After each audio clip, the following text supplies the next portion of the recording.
join in a couple of minutes also. Good evening, everyone. Thank you for once again attending this lovely sessions that we've set up as web series and guest series by some eminent speakers coming and talking on the FIRC platform. I would like to introduce our guest. Our guest is my favorite Ashish Kumar Chauhan. He's been my first boss, so I take great pride in terms of introducing him. He is the MD and CEO of Bombay Stock Exchange, Asia's oldest exchange, world's fastest exchange with 6 microseconds response time, world's largest exchange with 5,000 plus listed companies, and India's first universal exchange to offer trading across all asset classes. He is credited with reviving the Bombay Stock Exchange, completing its IPO, which was oversubscribed by more than about 51 times. He was instrumental in setting up India's first international exchange, India International Exchange, which was actually inaugurated by Prime Minister Shri Narendra Modi in 2017.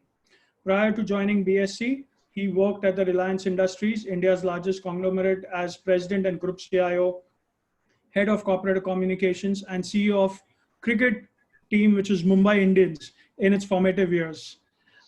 He's also set up the National Stock Exchange primarily on technology, screen-based trading systems, satellite communication network, equities, and derivatives businesses.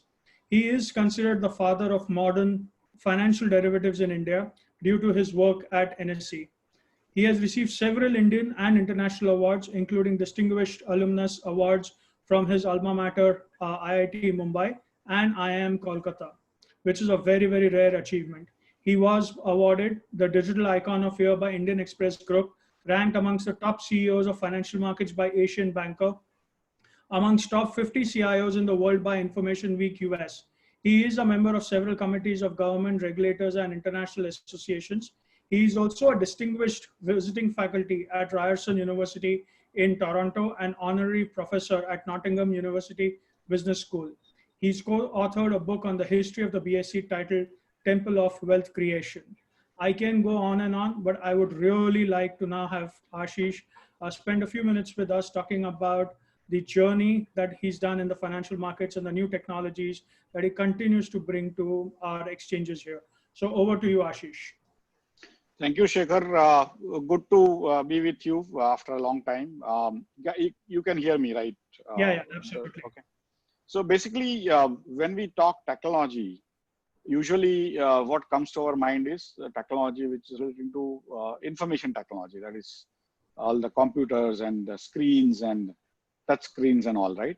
But for me, technology is slightly different. Technology for me means something which allows you to do things differently. It doesn't have to be the information technology. So, and one of the fundamental aspects of our life, which I've learned over more than 50 years, is that the only change that happens in life happens through technology. There is no other change that happens in a society. Society surrounds the technology. Whenever something new comes up, if it is useful and it can go along, then slowly people start using it. Then those people who are using it become benefited. Then other people get it, and so on and so forth. That's how the technology actually spreads in any society. So just because all of you probably work in robotics and are at least enthusiastic students or parents about robotics, so I presume you think technology only means anything that comes new. But if you look back, what was the first technology in your mind? We are all taught a lot of things about the first inventions and all, right? So when I look back, say 10 lakh years back or whatever number of years back, when Homo sapiens, even before us, Neanderthals and all those guys who were there, what would have been their first technology, which is like really out of blue, like wacky. And the only thing that comes to my mind is what I call fire. Fire existed before mankind came, right? Because fires happen in even nature, right? And so the wood starts burning due to a variety of reasons, and the forest fires are well known. Nobody starts them, and so there must be fire somewhere in many places. But the human did not know how to control it. How to start it also they didn't know. So people who figured out how to start it were the pioneers, right? They were the technological pioneers. And people who could control it within a small confined area, like today in our house, we have cooking range and all, right?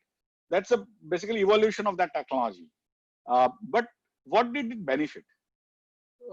People invented that technology, discovered the technology, whatever you call it. But how did it benefit people? It's basically people who started using it, started having better food, because otherwise the food goes stale. Whereas here you had something heated up, so that would literally kill all the germs, and so you become safer. But it also became an offensive instrument. I mean, it could have become a situation where you could throw the fire at somebody. So it was like a multi-purpose invention, you know, the fire. It could keep you warm during cold. It could help you sort of frighten the animals, wild animals who go away. You know, if you have heard of the stories of great hunters who would always have some sort of a bonfire. Why? Because it's literally that technology became very, very impressive. And the societies which harness the technology, start, stop, control, all those things, those societies started living longer, living better. And the societies which did not have that control, they started being subjugated, because these people will go and attack them with fire and many other things. And that's how this society actually could start doing larger, better things and became more proliferate. Basically, they proliferated. And that's how this technology, and it would have taken like lakhs of years for all the mankind to get used to it. And currently, as the evidence suggests, only mankind got used to it, not the cows and not the monkeys and all.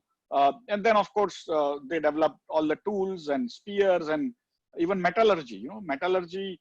I mean, in Mahabharata time, or if you hear even Romans, Indian metallurgy was perhaps the first metallurgy. You know, why? Because you are budding scientists, as I call. You know, you have to understand our heritage. How India was so good in science 5,000 years back, 4,000 years back, but today we may be behind. Why did it happen? That also I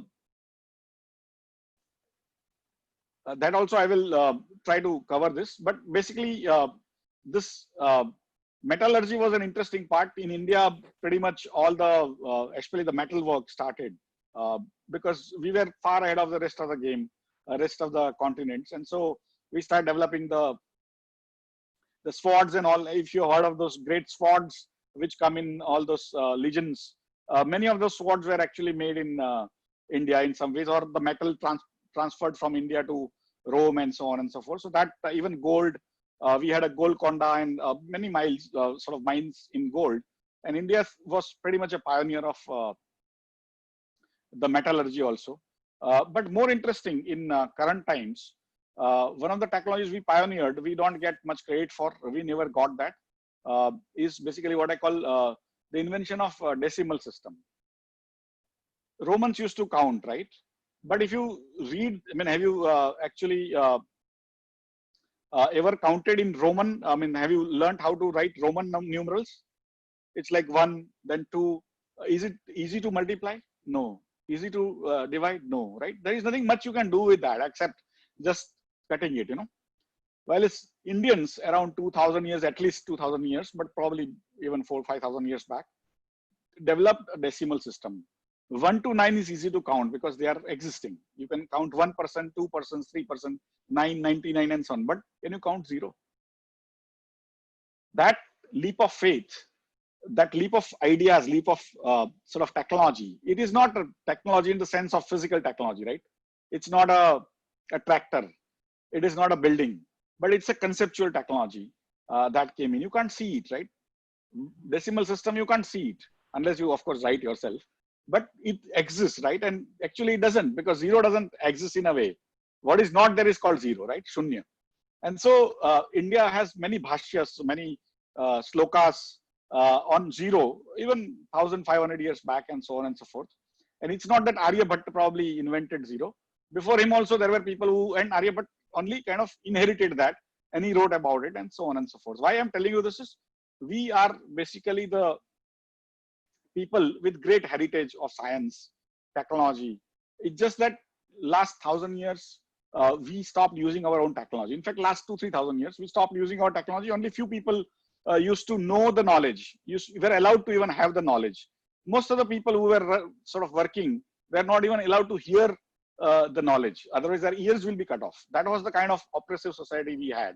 And that's how we also remain behind. If imagine the entire society could study, could learn, could exchange ideas about newer technologies. If you're a blacksmith, which was a normal profession in India even during Mahabharata time, and you could exchange your ideas with somebody doing mathematics, you could have actually invented many more things. We didn't. And because they were not mixing up, they were not exchanging ideas. So one of the reasons why I tell these stories to youngsters is that our society needs to be more cohesive, more talking to each other. And those days when we were open, we invented so much. We were far ahead of the rest of the game. But imagine today, you have heard of intellectual property rights? People who invent something, they get a right to earn out of this, that invention or discovery for a very long period. Imagine if we had right over decimal system, then none of us would have to work. Then the white guys and the yellow guys will work for us, and they will give us royalty. When you use somebody's IPR, you pay royalties, right? And so they would be paying. But what happened is around 1000 AD, the basically people from the West started attacking us, and they took away a lot of things, a lot of knowledge. And one of them was the understanding of numerals. And these numerals, of course, those guys were attacking other places also in Europe and all. So they learnt our stuff. They wrote about it. We also wrote, but our writing was only prevalent for those Brahmins who used to talk to each other and not the entire society. But those guys, the Mlech, the people who came from outside, learnt our technologies, various technologies, even medicine. The first operations used to be done by Indians, Charak and Sushrut, and if you have not heard of it, you should read about them. They were among the greatest doctors 2,000, 3,000, 5,000 years back, right? And so these guys took our technology of medicine, of numerals, arithmetic, geometry, and many other things. And then they wrote about that. And then it went to Europe because they were also winning the Europe. And so the Europeans thought that the numeral system, the decimal system, is Arabic. So they called it Arabic numeral system. And Arabs used to call it a Hindu numeral system, right? So later on, almost last 100 years, it is known as Hindu-Arabic numeral system. But Arabs were only messengers. We were the message.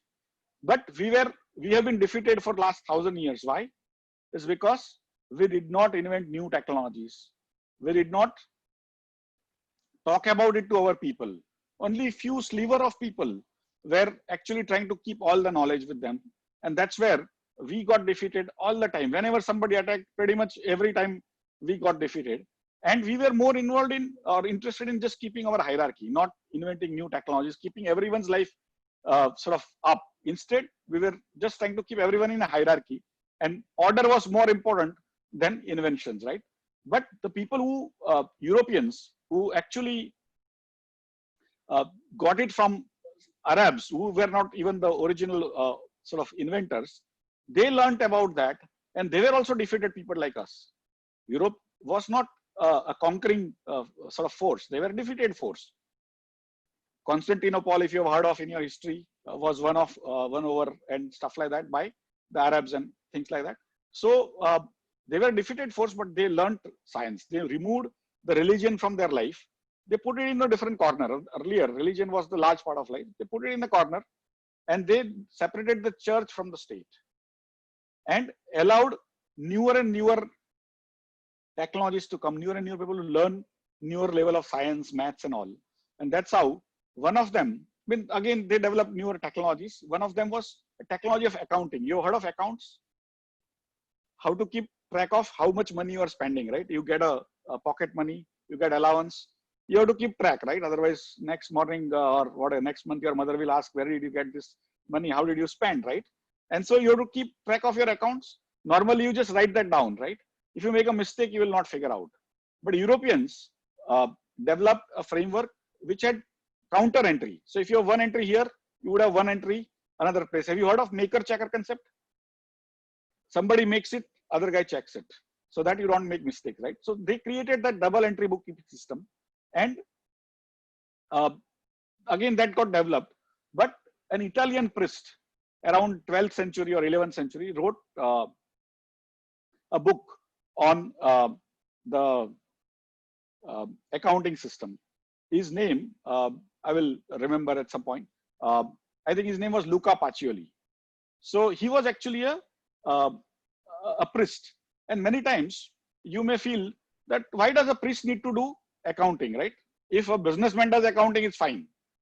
A munim does accounting, it's fine. But how does a priest, why does he need to do accounting? But earlier, most of the wealth used to be with the temples and churches. Because entire life was allowed religion. If you are born, you have to pay some money. Even now we do. If you are died, still you pay some money. In between all the time, you keep on paying money, right? So religion is a very beautiful thing. It collects all the money. And people also who work for them are also basically free people, right? They don't charge the temple or church to do things normally. And that's how they had a lot of money, and those money then they used to give on rent, which is called interest. And that's why they had to keep those accounts. And that's how basically this thing happened. Have you heard of algorithm, concept of algorithm? What is the spelling of algorithm? ALGORITHM and stuff like that. But where does it come from? You know, it comes from a guy who wrote a book, an Arab who learned from India. His name was Al-Khwarizmi. Okay, so it became Al-Khwarizmi in Europe. By the time it reached, it became algorithm. Okay, have you heard of algebra? Right, you heard of algebra, right? There was a book written called Al-Jibr, Al something something something, Al-Muqabla, and at the end it becomes Muqabla means barabar, equal. It came from India, but Al-Jibr was the first two words of the book. That's why algebra, right? So if you figure all this out, it will become very interesting for you to know that most of what you are learning actually went from here, and that you are more than capable as a society to produce geniuses, right? And if you don't know your history, if you don't have that pride in your history, you will never be able to feel that confidence in your life, right? And so this guy Luca Pacioli wrote this book on accounting. He was a priest, and then slowly the Europe started doing double entry bookkeeping. Double entry bookkeeping system is slightly different from single entry bookkeeping system, which we do in our own handwriting, right? India used to have a single entry bookkeeping system, which is what I told you. We keep on writing things, which is not bad. Most of the time it works. Sometimes you make mistakes, you won't be able to find out. And those bookkeeping systems, then they developed another technology. When they started coming to India, because India used to be the center of universe pretty much. Many people give you all sorts of bunkum. They write books nowadays to create. But when Christopher Columbus went, what did he go in search for? He went in search of India, right? And he landed in a place which now is known as West Indies. You know West Indies in cricket, they come and those guys play. He landed in West Indies, first place, and whoever was staying there, he thought he has reached India because he had that theory that world is round. And so if he goes west, he will finally reach east. So he thought he reached east. And whoever he saw, he thought these were Indians. And that's why they are called Indians, you know, red Indians. So India was such a great place that everyone wanted to come to India because India was very good in technology of making clothes. Our cloth was the best. Our metallurgy was the best. Our pearls were the best. Everything which world wanted, our spices were the best. We used to send, and in process, we used to get gold from there. Some other day when I talk about money, probably we can talk how the gold became money. But for the time being, India has been pretty much what I call a net importer of gold by selling goods for last more than 5,000 years. Even Romans have written that Roman ladies have become so used to India's, Indian goodies like malmal cloth and all, and spices, that the Rome is becoming bankrupt of gold. This was written around 4,000 years back, right? And so on and so forth. And so India was like a huge attraction for people to trade. And why did the Europeans want to come on the sea route? Why they were not allowed to come to the come to India on a land route? Earlier, land route was very popular. You heard of Silk Route, which was China and India put together going through Afghanistan upstairs. What happened is Constantinople got taken by Arabs, and they started basically looting all the cargoes which were going from here or coming from Europe. And they started putting taxes. So that's why the Europeans thought that now that we have larger ships, probably if we go by ships, we'll be able to reach India somehow. It's all connected, right? And that was a theory. And one of them was Columbus, who ended up reaching America. But there was another guy from Portugal called Vasco da Gama, who came to the Cape of Good Hope, which is on the Horn of Africa, right? And there, lo and behold, he met a Gujju. And Gujju took him to near Cochin. Okay, that's how the first Vasco da Gama arrived at near Cochin. And then what was their method of business? There was no method. They were actually producing nothing, which was useful to us, except gold, of course. But what they were producing was basically attacking things. The large ships, they were attacking cannons and other stuff, which we did not have. So they would go and basically annihilate villages and say that now you give us so much, otherwise we'll kill so many people. And that's how those pirates, those bogus attackers with no production started attacking us. So if we have to remain as a society together, we have to also learn how to defend and also how to attack and how to create newer technologies for that. People with technology will be able to subjugate others. And in internal areas, if you are non-violent, it is okay. But if somebody is insistent on sort of using violent means to subjugate you, you have no choice. You have to create your own means to give back, right? Otherwise, they will subjugate you. That's what happened to us, right? So somewhere on the line, this Britishers then came after Vasco da Gama. Vasco da Gama, you know, when did he come? First time, 1498, which is around 522 years back, right? So it's not very old. But in the process, they used to start with a small ship, which was funded by the king, state. And then later on, when they started having larger number of ships and larger ships, the king also wouldn't fund everything. And the businessmen started getting together, collecting their funds, and they will put little money in a ship, and then they will give some stake, some profit participation to the captain also, so that he goes, gets all the goodies filled from India and gives them back. So if they are investing, say, £1,000, when the ship goes back after 1 or 2 years, it will have, say, £10,000 worth goodies. So it was giving like returns of 10 times in 1 or 2 years. And so people were like getting together, putting little sort of parts, and those details of who has how much share in that ship was basically written in a notebook. And that notebook used to be kept on the seashore.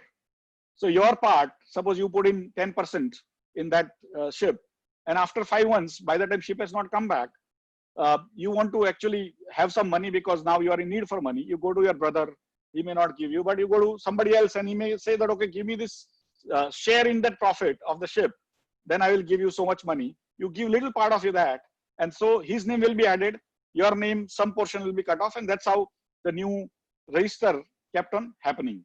And that share is now known as what? Share in the company. So those companies started getting formed, and instead of the ships, which are basically one-time affairs, ship goes and comes back, and then that enterprise is over. But the longer enterprises started happening, continuous all the time, and one of that company's name was East India Company. Have you heard of British East India Company? But there was Dutch East India Company also. There was the Portuguese East India Company also, which was all, they were set up to do business with India from that country, right? And so these companies started having their owners, little shares, and that's how it used to happen. And new people developed who had no shares, but they were moving around on the seashore and start basically talking to people that you want to buy some share of that ship or sell some share of that ship. They are like traders, right? They did not have, but if you want to sell, they will buy from you. And if you want to buy, they'll sell to you. And then get the names registered. And those people who specialized in this, and Europe, you know, is very cold, right? At least 6 months out of 12. And so during the summertime, they would move around on the seashore. In the winter, they would sit in coffee houses. And they became rich because they were seeing tremendous amount of business. It was a new technology of just dealing in somebody's shares, which you are not even aware of. And those guys became very rich, and they first created together a union. You should read up things on guild, G-I-U-L-D, G-I-U-L-D, guilds. They were basically carpenters guilds. There were guilds of technicians and of different types, plumbers guilds, and so on and so forth.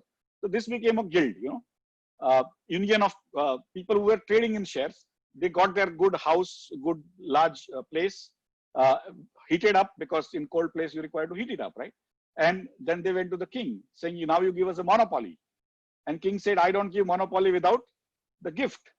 And so they ended up giving gift to the kings, and king they gave them monopoly, saying that nobody else can trade in this kind of goods, which are shares. And that's how it became share exchange or stock exchange. Shares and stocks are generally known by synonyms, right? So that's how the shares came. So what story I gave you is, till now, that technologies are only change. They come in waves. So the fire came, fire took a long time to go in the world. Metallurgy took little less, and then wheel took even lesser, and so on and so forth. But that story probably I'll tell you in next 10 minutes, and that why your future is so good compared to what happened in India before. And then I told you about the invention of the medical sciences in India, then also decimal system in India. And then on that basis, the accounting system. And then I told you about the companies, how they came up. All of that came up because of India. Now you realize how important India was. But those guys started coming up. We started getting subjugated because they learned our science. Even when they came in, like Portuguese came, right? First, Vasco da Gama and stuff. And first thing they did is to have translation of all our documents, which were available only with those Brahmins in those nooks and corners. They got them translated, and then they started calling it their own inventions in Europe. They started writing papers and exchanging and stuff like that. And so there are many sort of things like even gravity. It is said that Newton invented, right? But 1500 years before him, Aryabhatta wrote about it. He did not invent, only Newton invented, because they were our rulers. So they could say, I have invented, you can't, because shut it down, right? And that's how it used to happen. And then the stock markets, how they came about, that's what we talked about. And so the main technology of stock trading was floor. That you had a large floor where people would get together, talk to each other, and trade in their books. You sell to me, I will write that I have bought from you, and you will write that you have sold to me, and so on and so forth. Later on, we will sit together and do the exchange of goods and services. So that's how the stock markets came. And the primary mode of trading everywhere on stock market specifically was on a large floor. If you come to Bombay Stock Exchange sometime, you can see in what is now our hall, International Convention Hall, used to be our trading floor. But the first stock exchange got set up in 1607 in Amsterdam. London was nowhere in the picture. It was the mainland Europe, the Portugal, the Spain. Spanish guy went to Americas, right? The Brazil, and Brazil also got won over by Portugal. But the rest is basically the Spain, the Mexico and California and the rest, right? So that's why when you go to America, you will see people speaking Spanish, but they are not white. They are not Caucasians. They are slightly sort of local guys. They are called Latinos. Have you heard of Latinos? So those are the guys who speak Spanish because their rulers were Spanish for 400-500 years. Their own language or languages, multiple, are different. And that's how basically the stock exchanges happened first in Amsterdam. Today it is closed. In 1607 it happened. And then slowly other places like Frankfurt, London, everywhere stock exchanges opened up. The first stock exchange in India opened in 1875. So 145 years back, on July 9, 1875, few stockbrokers, it's not that they were not there before. Stockbrokers used to be there from 1820s, 1830s. But they had become rich enough and they started getting together under a banyan tree. You have seen Horniman Circle in Mumbai, the Asiatic Library, the white building, the old looking white building. It's there in Fort area of Mumbai. If you come to Kalagoda, go and check out Horniman Circle. So there was a banyan tree that still is, under which these people started getting together and started trading. But there were also the shops of the cotton traders. Cotton used to be the largest trading commodity from India. And so the cotton traders, there were other traders who were also having their shops there. And also they used to trade in open. And so these people used to make a lot of noise. And these guys will, the cotton traders and all will call the police and throw them out. And they started going into another corner, slightly farther away, around 100 meters, and started standing there and started making noises, doing trades and all. And that's that area started being called Dalal Street. Dalal is broker for in Gujarati word. And that's how the Dalal Street came into existence. And then slowly they made their own building. And there, the trust which they formed, association of persons, which was owned and operated by them. If you have heard of cooperative societies, if you heard of clubs, they are similar structures. They are not companies. So the companies are different, the way they are organized. The clubs are different. The trusts are different, and so on and so forth. So you need to also understand some of this when you grow up. If you also want to do work in commercial areas, which all of us do, right? Finally, all of us want to earn money. So we'll have to learn something about all this at some point. But they made this association of persons called Native Share and Stockbroker Association. Why native? Is because it was literally basically a nationalist thing, saying that this is for the Indians. And those days, Indians were not even allowed to enter certain clubs. Have you seen Bombay Gymkhana? Bombay Gymkhana near VT station. There were many clubs where Indians were not allowed. Okay, Indians and dogs were not allowed. I don't know whether you have been taught, but we were taught that Indians and dogs were not allowed in many places, except as servants to serve them. But those guys in 1875 had gumption, had courage to set up something only for Indians. And those days, India's capital, in British India's capital, where it was? It was in Calcutta. Only in 1911, British India capital became Delhi. Otherwise, Calcutta was their place where they won the first battle of Panipat and all, if you recall, right? And so Sirajud-Dowla and those kind of guys. But effectively, the Britishers used to run India from Calcutta. And the western part, that is Mumbai or Bombay, used to be very far. It was actually a Portuguese set of islands which were given in dowry to a British prince when he got married to a Portuguese princess. There was nothing there in Mumbai. But Shivaji Maharaj looted Surat, which was the richest city in India those days, 3 times in 3 years. And that's how the Britishers went to Surat and said, we will protect you, come and stay here. So all the Guju traders were actually, they migrated to Mumbai. They created a fort, that's where I sit currently. There is a BSc building there. But this is a very fascinating history, how Mumbai got done and how the Gujus came and actually started staying here, made it into a big city that it is. And then the stockbrokers came in, they created their own building. And there was a large floor.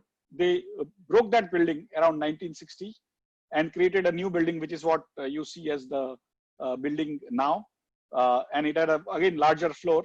And then what happened is in early 90s, we had a serious issue of how to get markets a little more important. Earlier, we were bank-driven society. After independence in 1947 till 1991, we were purely bank-oriented, and the brokers were considered basically bad. They had kind of a stigma attached to them. It was called Satta Bazar. If you have heard of Satta Bazar, there are movies of K.L. Saigal, when even I was not born, on Satta Bazar, how it ruins people's lives. But the capital formation part of it was never understood because we were a socialist country. Even now, in our constitution, we are still a socialist country, but we are halfway socialist. We are neither here nor there. But the government wanted to give more importance to stock market, and they said we need to create modern stock markets.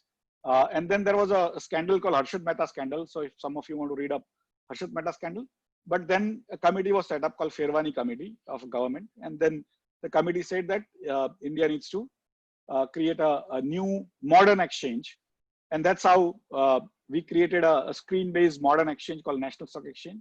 And I happened to be a young officer. I just joined my job in 1991 from IIT and IIM.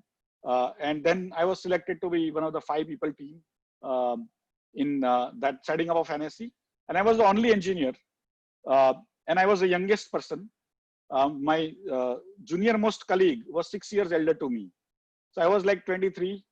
She was like 29, and other people were like 45, 50. And so I was the youngest guy from IIT IIM and the only Gujarati and only engineer. So whatever my seniors did not want to do, I had to do. For example, getting tea, coffee for my colleagues, I had to do that. Signing up rent agreements, I had to do. They couldn't do technology, so I had to do technology. And I was not a computer science engineer. Those days, India used to produce only 500 computer science engineers. Those days, civil engineering was very good. But I became mechanical engineer. I had not learned officially computer science except in few courses, but I had also done my project in BTech on computers. I mean, I was using computers, not on computers. I was doing research on IC engines, internal combustion engines, which is what we use in our cars currently. So I was doing research on that, but for that I had to use computers, and I learned computers. Those days computers were like really new, and I was one of the rare persons who had his own computer in the entire country, like 1 out of probably 1,000 people. Otherwise, you used to have mainframe, you used to basically share that mainframes, like what we do in cloud now. But I had in my lab a special computer for myself, and that was like you being like a rich man's son, which I was not. But effectively, I learned that and nobody to teach, so I had to learn by reading the books, the manuals, and I started learning that. I learned. Then I went to IIM. I learned some more of a Word and those kind of things those days. Lotus 1, 2, 3 used to be there, so spreadsheets and all that. Now we use Excel. But those are the days I used to be like one of the more computer savvy persons, and that's how I was selected also for this team. And so I ended up setting up the screen-based trading, the lens, and all sorts of interesting stuff. One of the more interesting things is that in telecommunications, we used to have very bad phone lines. If you had to get a phone line into your office or home, it would take you 5 years. 5 years you apply. After that, within 5-6 years, you will get probably phone if you're lucky. And if you try to dial into an area called Cuff Parade, you have seen Cuff Parade? That was the most busy exchange, Cuff Parade and Nariman Point. Those were the 2 busiest telephone exchanges in India, where if you try to dial, it will keep on giving you busy toll. Even the other guy is free because the other people were using up the telecom situation. And so we had to figure out a way to connect the entire country in one way, and 164 kilobits per second line. You might not be able to imagine what is kilobits per second. Now you are all into megabits, gigabits, terabits and stuff like that. I have worked on what we call MUPI, MUPI, microprocessor. I used to do programming in my engineering on microprocessor with no RAM. You heard of RAM, right? Random access memory and stuff. But I used to do programming on those kind of stuff which you may not even touch today. In your one single phone today, what is there in terms of processing power? Probably entire India had those days. So one mobile phone is now more powerful than all our capabilities those days. And that is true with the world also. It's not that world had much larger except US and Japan and all. But effectively, I ended up sort of figuring out how to connect India, and just 164 kilobits per second line used to cost between Nariman Point and Worli 4 lakh rupees per year. And those days 4 lakh rupees used to be much larger than today's 4 lakh rupees. And if I had to do it between Mumbai and Calcutta, it used to be like 40 lakh rupees per year, which is almost today's 4 crore rupees per year. And so it was really costly to connect, and it was also not reliable. Many times those linesmen used to go and cut all your lines, and then if you don't give them bakshis, they will ensure it doesn't continue. Those were the days. And so we said, if you have to create a sort of entire nationwide screen-based trading, then we need to do something. And then we had a light bulb, or a tube light, because we were slightly slow. And we said, we have so many satellites in top, since I was child, India used to send a lot of satellites, but they were never used for commercial purposes. They were used for scientists, and nobody even knew what they were doing. And we said, can we use satellite for communications? And so we went to the government. And there are many types of satellites. You now might want to learn about satellites also. It's going to be another technology which will revolutionize life. It does revolutionize life, but it will further revolutionize life.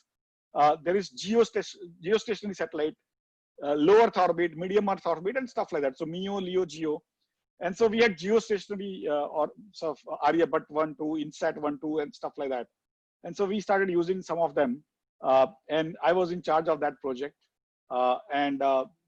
We ended up using first time in the history of India on a commercial basis for stock trading and screen based, where you could place the orders, and the algorithm, the program will match your order with somebody who had counter order. US was not doing it. Europe was not doing it. And those days we were in awe of white guys. We used to think they are so smart that they speak English from childhood. And we were all basically vernacular medium people. I studied in Gujarati medium. My colleagues were all different types, Tamil and Telugu and all. But all the white guys used to be looking very smart, because they used to, of course, wear ties and all. But they also used to speak English very impeccably. And we were like stupid people who couldn't speak English, but we knew technology well. And we didn't know that. And so when we implemented, nobody in the world had done it. And so on November 3, 1994, it was a Diwali day. I used to sleep in my office, and there are many, many interesting stories. But on Diwali day, I went to the airport at 4 o'clock, and there was a guy from a company called GE SpaceNet, which had given us the satellite material, and which is now known as Verizon. If you heard of Verizon, it's an American telecom company. The guy who landed there was guy's named Karamchand. Okay, he was an Indian staying in America. He was a satellite expert. So I picked him up from airport. Both of us went to my office at Worli Mahindra Towers, just behind the TV tower. That tall TV tower is there. Behind that is Mahindra Tower. So I took him there. Both of us walked through the day, and around 4 o'clock, we fired the first satellite terminal.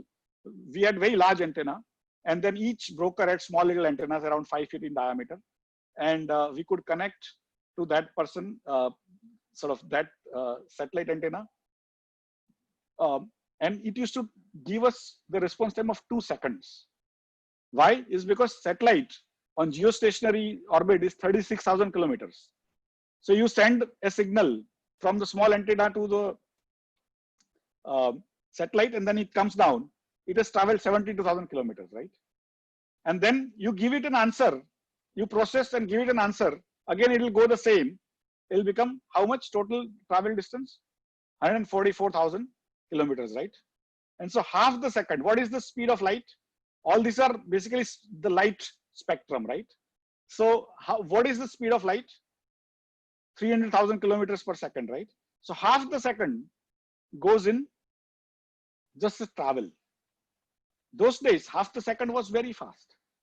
Because earlier, if you had to give an order from Chandigarh to a Mumbai broker, you will get to know whether your trade happened or not after 7 days. This is now giving you response in half a second, but after processing and all, it used to take 2 seconds. So when I went to inaugurate everything was in Bombay. There were some people on lease lines and all, some people in the satellite terminals. So first terminal outside Mumbai, I went to Coimbatore to inaugurate that. And so I set up the software. I placed the order. I told the old uncle, who was the owner's father of the stockbroking firm. And I asked him, sir, what do you want to buy or sell? He said, I want to buy so much of this stock. And so I placed that order.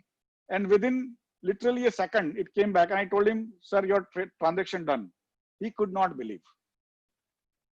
he started laughing, saying, "You are fooling me." And it changed India completely. It got India as one country. That 2 seconds response time, anywhere in India you are in Assam, you get 2 seconds response time. You are next to my computer, you are still 2 seconds response time, because both of you are going to satellite and coming back. It doesn't matter wherever you are. And that equal access as a concept we brought to the nation. But the success of that platform was so large that rest of the world became automated in stock market. And so I think I have gone for very long telling you the story of how India became pioneer in stock market automation. Later on, the same technology was used by new age banks to set up ATMs. ATMs were set up on my technology of SATCOM. All the work, hard work was done by me. But we were the users of the technology. We were not the providers of manpower. I was the head, I was setting up technology for use in India.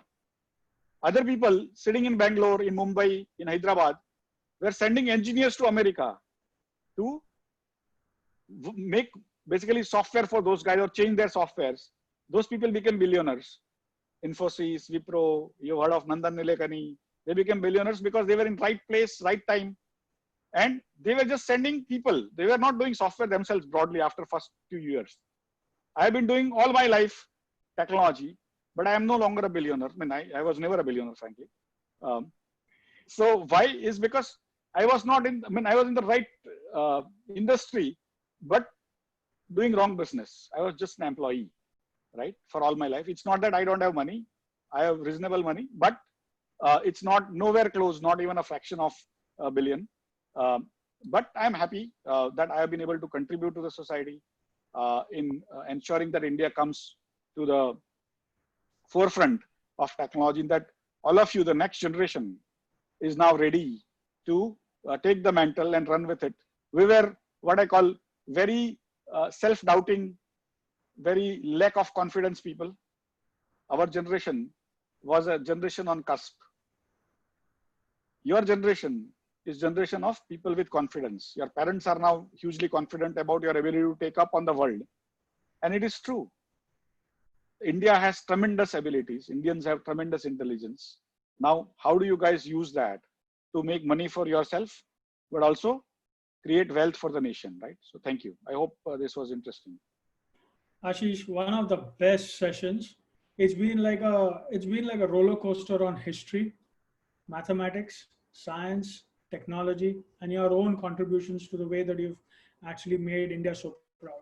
One question for you, and I'm sure there are a lot of questions that will come through, is that what do you think is the future of technology in financial world? We hear about things like data science, we think about algorithms, we see such fast-paced technologies coming in, which are really automating, whether it's share trading or whether it's portfolio management or anything of that sort. What do you think are the key things that, all the students, all the audience over here should really start thinking about when they look at technology in finance over the next 2 to 3 years? See, I'll tell you, probably I may not answer your questions the way you asked, but what is finance, right? It is again like a large elephant, right? And 5 blind men describing the elephant. If you touch the tail, you think it is hairy.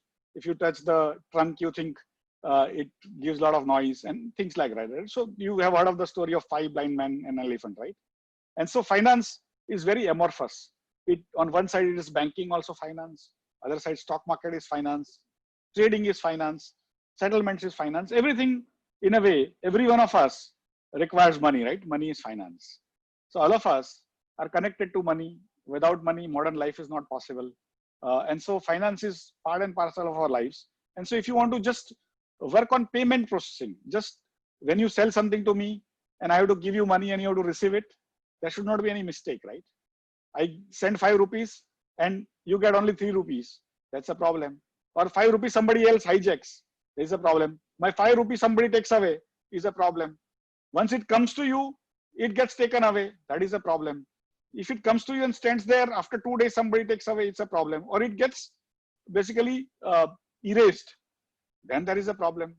Or if we are doing illegal business and government comes to know then there is a problem, and so on and so forth, right? So each part of this is finance basically. Similarly, in stock market, we trade and trade a lot. Sometimes actually the person trading doesn't even know why he's trading, but they still trade, right?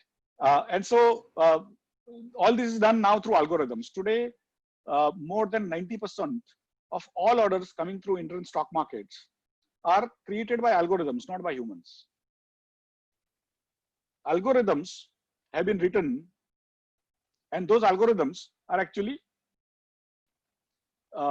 placing orders. There is no human actually taking, even watching it.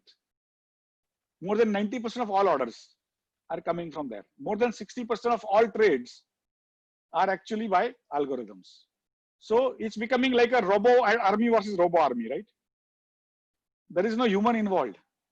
Why? Is also because in our business, if you get information faster vis-a-vis other, it becomes important to you, because people who come first get the bird, right? The early bird gets the worm. So if you're first in getting information, you are at advantage. If you're first at just being in the queue, you're at advantage. So this first part is done through these algorithms. And I gave you that example of 2 seconds. Now suppose my office is in Fort and you are sitting in Bandra.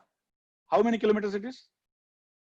20 kilometers, right? So 20 kilometers, if you place me an order and I give you confirmation, it will travel 40 kilometers plus little bit of processing, right? And little bit of delay due to the vehicle through which it goes. That is the fiber optic or the other things, right? And the switches.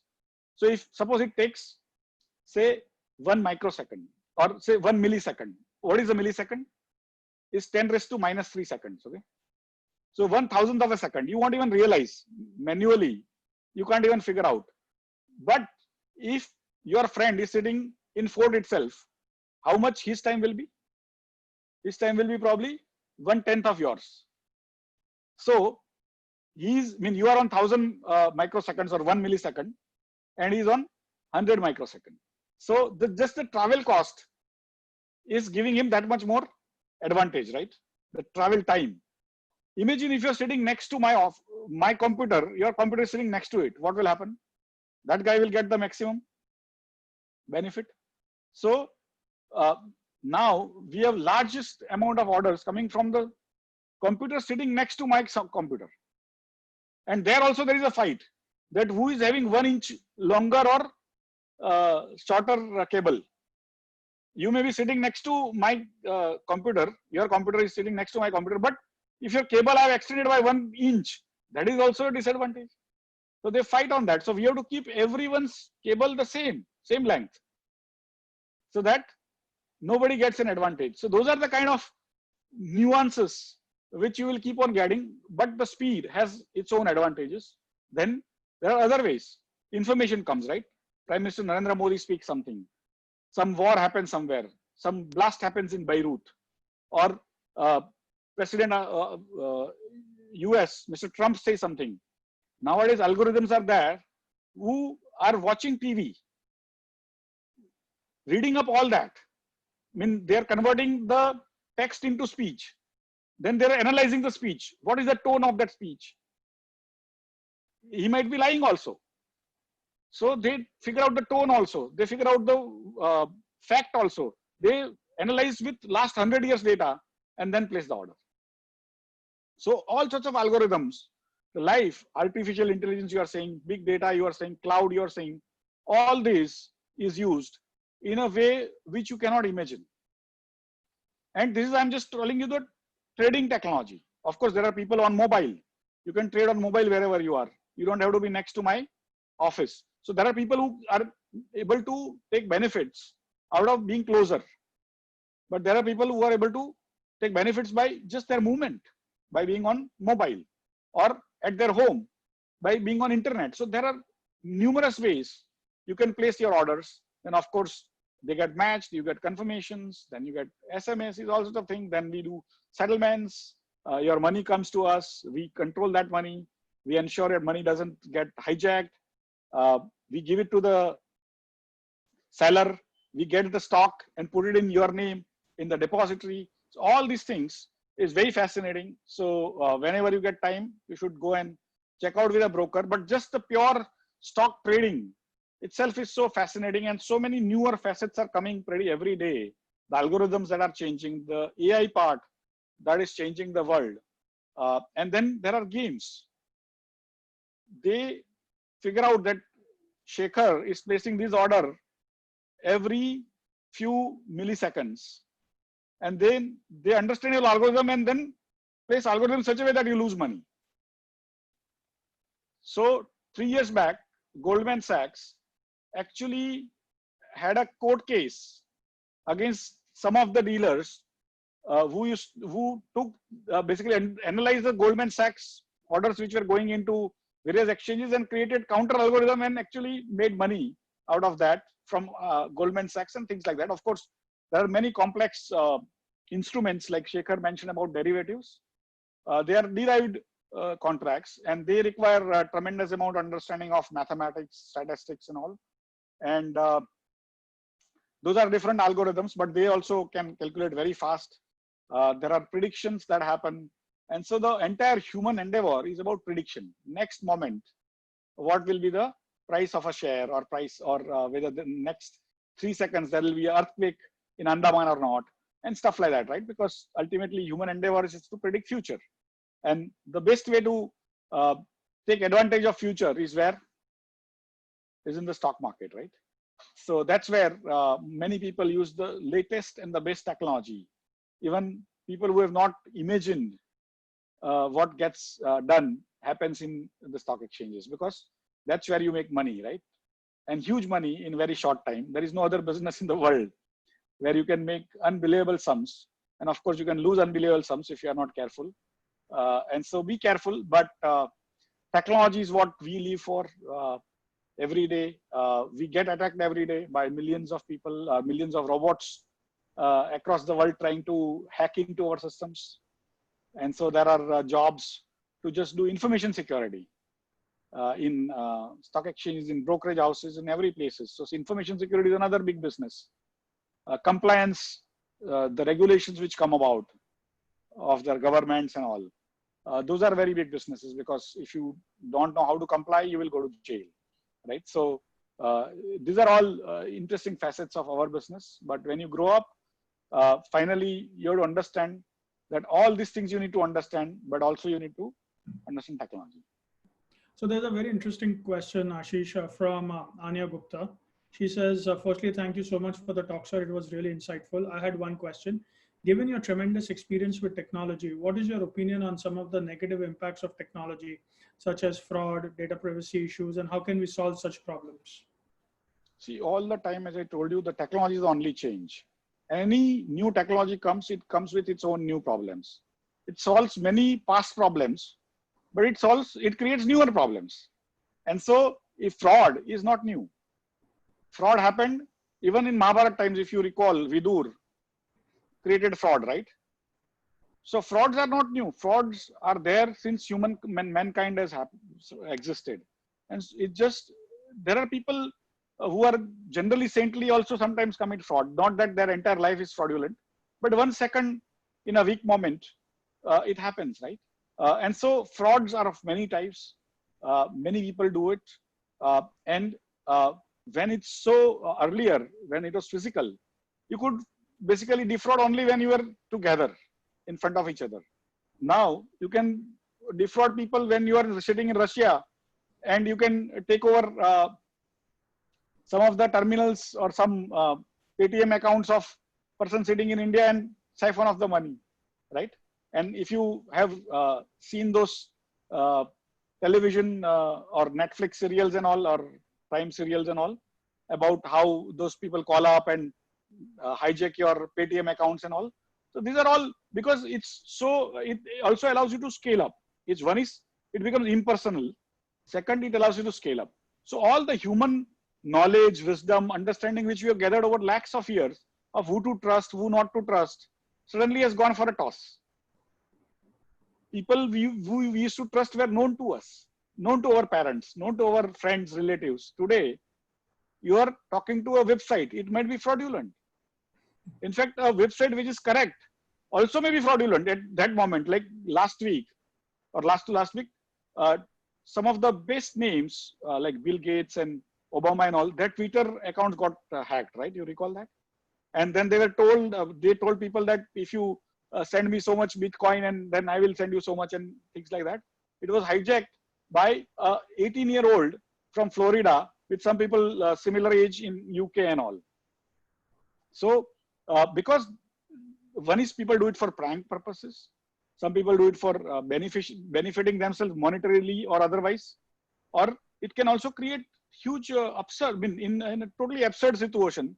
Like Iran, you know, Iran is a pariah state in a way because they are trying to make nuclear bombs.